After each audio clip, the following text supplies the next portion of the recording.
नमस्कार, the entertainment lab में आपका फिर से स्वागत है। अगर आपको इस मूवी का फुल एक्सप्लेनेशन चाहिए तो आप एकदम सही जगह पर आए हैं। मूवी की शुरुआत होती है एक नाइट पार्टी से, जहाँ पे दयाल मिस्टर मेहता से पूछता है कि आप इतनी सफाई से करोड़ों रुपए कैसे कमा लेते हैं, जिस पे मेहता कहता है कि आपको पता है कि ये पैसा कॉमन मैन का है, आम आदमी काम करता है और हमारा बैंक चलते रहता है, और इसकी वजह ये है कि वो 10-20 रुपए के घोटाले में ध्यान नहीं देता। तभी सीन स्विच होता है और हम आर माधवन को देखते हैं, उर्फ टिकट कलेक्टर राधे मोहन शर्मा को, जो कि हिसाब के एकदम पक्के हैं। यहाँ तक कि एक लड़की का रिश्ता तो इन्होंने केवल मार्कशीट देखकर कैंसिल कर दिया था कि यह हिसाब कैसे करेगी। इनके पिताजी के देहांत के बाद इनके सीए बनने का सपने का भी टी एंड हो गया और फिर ये अपने पिताजी की जगह रेलवे में बने टीसी। अब इनका किरदार कुछ ऐसा है कि भले रेलवे का हिसाब बिगड़ जाए पर ये अपना हिसाब एक एक पाई का रखते हैं। किस दिन कितना कलेक्शन हुआ इसका पूरा हिसाब भी रिटन में रखते हैं। साथ ही ये रेलवे स्टेशन पे भी कुछ बच्चों को यही पढ़ाते हैं। इनका एक छोटा बेटा है और इनकी पत्नी इन्हें छोड़ के जा चुकी है। अब एक दिन राधे मोहन अपने बेटे के साथ डू बैंक जाता है और कंप्लेन करता है कि हमारे अकाउंट से 27 रुपए 50 पैसे मिसिंग है। तभी लोग उससे जाने को कहते हैं कि इतनी छोटी अमाउंट के लिए इतना चकचक क्यों कर रहे हो। तभी उसे टरकाने के लिए एक बैंक एम्प्लॉय कह देता है कि आपकी कंप्लेन ऊपर भेज दी गई है और 3-4 दिन में रिप्लाई आ जाएगा। एक दिन ट्रेन में ट्रैवल करते वक्त एक पैसेंजर की फाइल वहाँ छूट जाती है और ऑफिस बंद होने की वजह से वो उसे अपने घर ले आता है। घर में उस फाइल पे दूध गिर जाता है और उसे साफ करते वक्त राधे को उसमें डू बैंक्स की कुछ रिसिप्ट्स मिलती हैं, जिसे देख के वो अपना फेवरेट काम शुरू कर देता है, हिसाब बराबर करने का। अगले दिन राधे बैंक जाता है और उनसे फिर से उस 27 रुपए 50 पैसे का हिसाब मांगता है। वहाँ अकाउंटेंट से उसकी झड़प हो जाती है और यही सुनकर बैंक मैनेजर वहाँ आता है। अब बैंक मैनेजर अपना नंबर राधे को देता है और सारा मामला सुलटा देता है। राधे की मुलाकात ट्रेन में अब उस लड़की से होती है जिसे सालों पहले उसने शादी के लिए रिजेक्ट कर दिया था उसकी मार्कशीट देख करके। राधे को वो लड़की पसंद आती है और फिर वो बहाने से उससे मिलते रहता है। अब एक दिन राधे का दोस्त टंडन उससे अपना टैक्स फाइल करवाता है और जब वो उसका अकाउंट सेटल करता है तो उसमें भी 125 रुपए 50 पैसे की हेराफेरी होती है। तो वो नेक्स्ट डे बात टंडन को बताता है और बैंक के खिलाफ कंप्लेन फाइल करने को कहता है। हालांकि टंडन उसकी सलाह से इनकार कर देता है। डू बैंक के एक इवेंट में उनका सीईओ मेहता बताता है कि उनके यहाँ कुल 4 करोड़ लोगों के अकाउंट्स हैं और अब से वो हाउसवाइफ्स को 1% ज्यादा इंटरेस्ट रेट देंगे। अब एक सुबह राधे को बैंक मैनेजर का कॉल आता है और वो राधे को बुलाकर गिफ्ट में टीवी देते हैं। साथ ही उसके 27 रुपए 50 पैसे का हिसाब भी क्लियर कर देते हैं। साथ ही वो टंडन को भी टीवी गिफ्ट में देते हैं, लेकिन ये नहीं बताते कि आखिर ये गलती हुई कैसे थी। अब राधे अपनी कैलकुलेशन से हिसाब लगाता है कि ये डू बैंक बहुत छोटी छोटी जगह से छोटी छोटी रकम अपने कस्टमर्स से मार लेता है। जैसे कि एक दिन पैसे डिले कर दिए, उसमें 10-20 रुपए मार लिए, पर डू बैंक के पास ऐसे 4 करोड़ अकाउंट्स है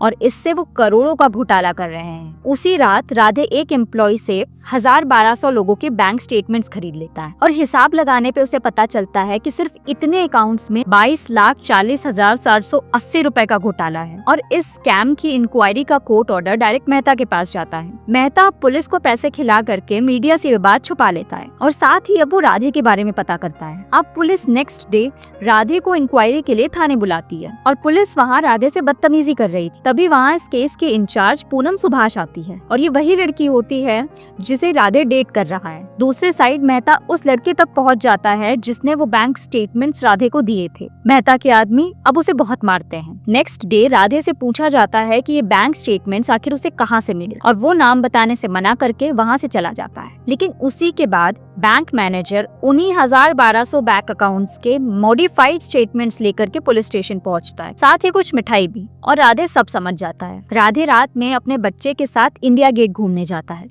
जहाँ पे उसे वही आदमी मिलता है जिसने उसे बैंक स्टेटमेंट्स दिए थे और वो राधे को समझाता है कि अपने बच्चे का और खुद का ख्याल रखें। और नेक्स्ट डे ही मोना स्कूल से राधे को कॉल करती है कि उसका बेटा नहीं मिल रहा। राधे सब काम छोड़ के भागता हुआ वहाँ पहुँचता है पर उसका बेटा इत्तेफाक से मिल जाता है और वो समझ जाता है कि कोई उसे परेशान करने के लिए ये सब कर रहा है। पुलिस अब बैंक के स्टेटमेंट्स राधे के लाए हुए बैंक स्टेटमेंट से मैच करवाती है और वो मैच नहीं खाते। तभी राधे कहता है कि इनके लाए हुए स्टेटमेंट्स मॉडिफाइड वेरीफाइड थे, तो क्यों ना हम इन्हीं लोगों को बुला करके जिनके अकाउंट्स थे उनसे पूछताछ करें। पर इतने कम पैसों के लिए कोई भी पुलिस स्टेशन के चक्कर काटने नहीं आता। हालांकि कुछ चंद लोग फिर भी आने को रेडी हो जाते हैं। अब वो लोग पुलिस स्टेशन अपनी ओरिजिनल बैंक स्टेटमेंट्स लेके पहुंचते हैं और राधे भी वहां आता है।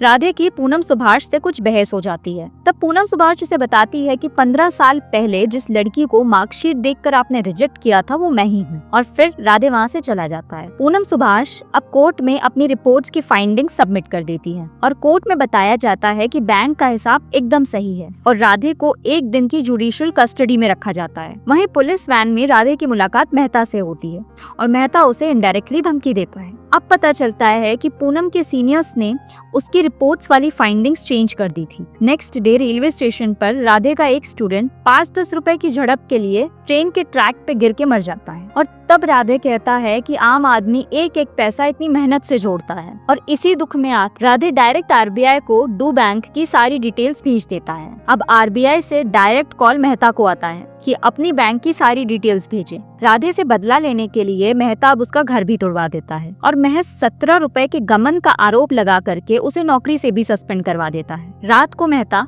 राधे को पर्सनली एक रोड साइड धमकी देने आता है और उसको खूब मारता है, साथ ही उसका बच्चा भी गोद में ले लेता है। लेकिन पब्लिक आके राधे को बचा लेती है। वो सब लोग जिन्होंने राधे को बचाया था उन सबका अकाउंट भी डू बैंक में ही होता है। नेक्स्ट डे वो सब लोग बैंक जाकर के अपना अकाउंट बंद करवाने लगते हैं। ये न्यूज बहुत ही तेजी से फैलती है और पब्लिक को लगता है कि डू बैंक बंद होने वाला है, जिससे पब्लिक में और ज्यादा भगदड़ मच जाती है और काफी लोग अपना अकाउंट बंद करने के लिए वहाँ पहुँच जाते हैं। लेकिन इससे भी बड़ी बात, पूनम इस केस की फाइंडिंग की असली रिपोर्ट मीडिया में लीक कर देती है। मेहता घबरा के दयाल के पास जाता है और दयाल इस मौके का फायदा उठाते हुए उससे कहता है कि 2000 करोड़ के घोटाले में से 1500 करोड़ मुझे दे दो और 500 करोड़ लेकर के इस देश से फरार हो जाओ। और मेहता ऐसा करने को तैयार भी हो जाता है। दूसरे साइड राधे मोहन पे 17 रुपए की चोरी का हिसाब देने के लिए कमेटी बैठती है और एक एक करके राधे उन्हें सारा हिसाब देता है और उन्हें बताता है कि राउंड अप की प्रोसेस की वजह से वो 17 रुपए एक्सेस आ रहे थे।